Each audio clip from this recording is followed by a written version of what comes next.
This is a tutorial for session viewing best practices.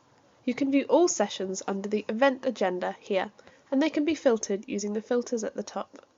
You can also scroll through to browse the sessions available. Look out for the recommended tab, which will highlight suggested sessions for you. To view a session, be sure to add it to your schedule. You can click Add to Schedule here. You can also go into a session to view more information by simply clicking, and you can also add to schedule from here.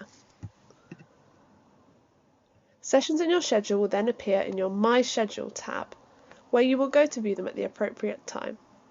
You can also sync sessions to your personal calendar to keep track of the ones you would like to attend. I'm going to switch to a demo environment to demonstrate viewing a session.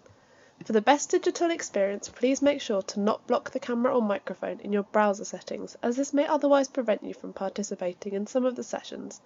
We also recommend viewing in the Chrome browser, where you can enable the microphone and camera from here.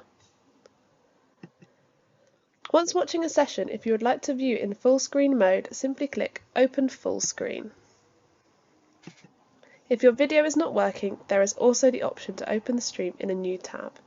Finally, some sessions will have a live chat alongside them, and you can participate by reacting to messages, replying, or typing your own message. Please be sure to rate sessions post-viewing.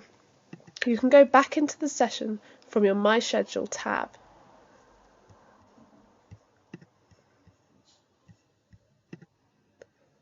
You will then be able to see the ratings here and rate the session good, bad, or whether you didn't attend at all. The feedback bar will look like this, and it will help us to improve sessions for you in the future. It may also appear below the session if you have just finished watching the session. It's really important to give feedback, and as we mentioned, this will appear post-session.